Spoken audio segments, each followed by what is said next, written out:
Lord Krishna Naman to all of you. This is Rachit Jain.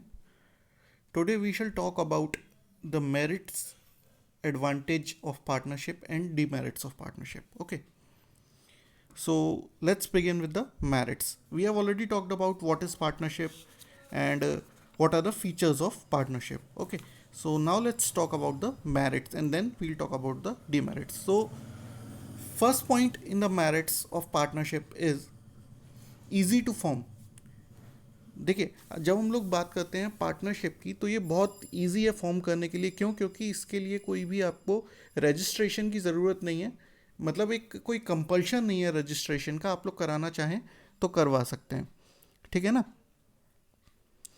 Next is balance decision making.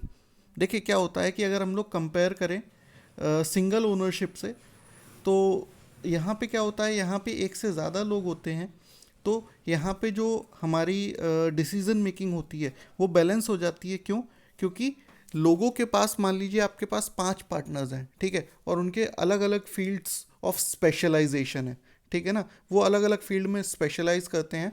तो सब लोग जब अपने अपने पॉइंट्स रखेंगे तो आपके पास एक बैलेंस डिसीजन निकल के आएगा कंपनी के लिए जो सबसे अच्छा होगा।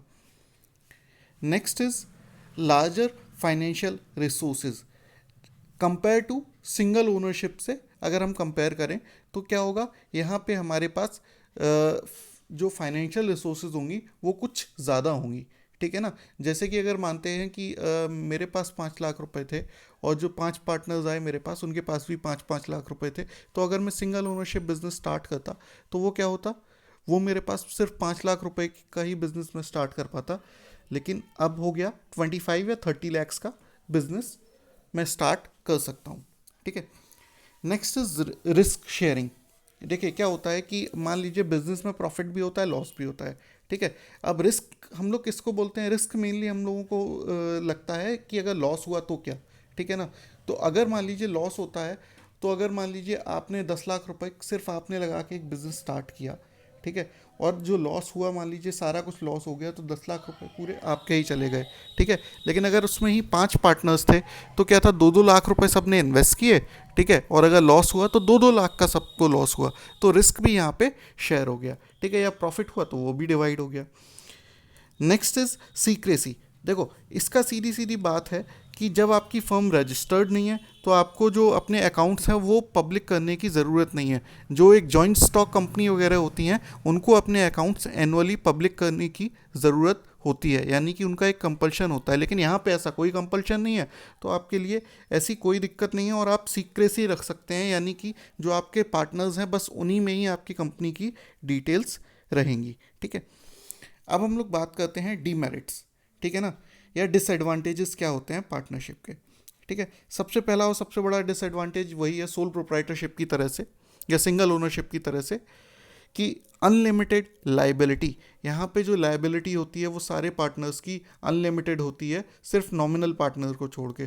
ठीक है ना। बल्कि जो एक माइनर पार्टनर होता है उसको छोड़ के, ठीक है, उसको छोड़ के बाकी सबकी लाइबिलिटी अनलिमिटेड होती है। यानी कि कोई भी अगर मान लीजिए लॉस होता है और आपने लोन ले रखा है तो आपकी पर्सनल प्रॉपर्टी भी ली जा सकती है।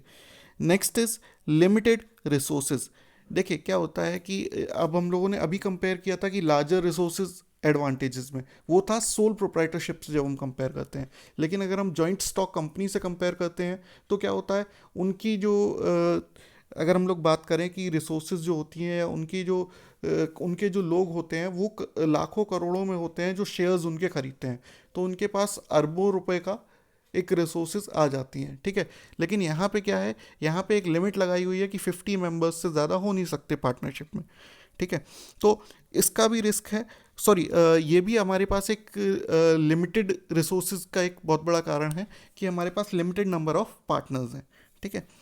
Next is conflicts. देखिए जहाँ भी एक से ज़्यादा लोग होते हैं वहाँ कॉन्फ्लिक्ट्स तो होते ही हैं, इसके बारे में ज़्यादा बात करने की ज़रूरत नहीं है। कॉन्फ्लिक्ट्स से मतलब कि मैंने कुछ कहा, आपने कुछ कहा, ठीक है, और दोनों की बात नहीं बनी, फिर कोई डिसीजन पे नहीं पहुँच पाए फाइनली। ठीक है।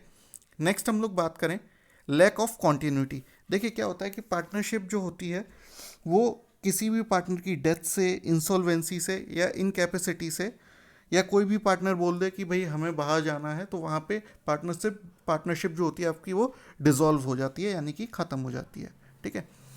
नेक्स्ट हम लोग बात करेंगे लैक ऑफ पब्लिक कॉन्फिडेंस। देखिए क्या होता है कि जब आपके अकाउंट्स और एनुअल रिपोर्ट्स पब्लिक नहीं होंगी, जो अभी हम लोगों ने बात किया था सीक्रेसी में, तो वो एक एडवांटेज भी था सीक्रेसी, लेकिन यहाँ डिसएडवांटेज भी होता है कि पब्लिक को आप पे भरोसा कैसे हो जब आप सारी कुछ अपने अकाउंट्स वगैरह की डिटेल्स पब्लिक नहीं कर रहे हो। ठीक है ना। तो ये क्या है, लैक ऑफ पब्लिक कॉन्फिडेंस होता है, क्यों? क्योंकि पब्लिक को आपके बारे में ज़्यादा कुछ नहीं पता है। Next is risk of mutual agency. इसका मतलब क्या होता है कि यहाँ पे जो कॉन्ट्रैक्ट होता है वो क्या होता है कि एक पार्टनर ने अगर साइन कर दिया तो अदर पार्टनर पे को भी मान्य होता है। ठीक है। अब मान लीजिए आपको कोई चीज़ पसंद नहीं थी, लेकिन दूसरे ने अगर पार्टनरशिप के बिहाफ पे साइन कर दिया तो आपको मानना पड़ेगा। ठीक है ना। तो ये एक डिसएडवांटेज है। ठीक है। अब हम लोग आगे अपने नेक्स्ट वीडियो में बात करेंगे टाइप्स ऑफ पार्टनरशिप फर्म्स की। Thank you.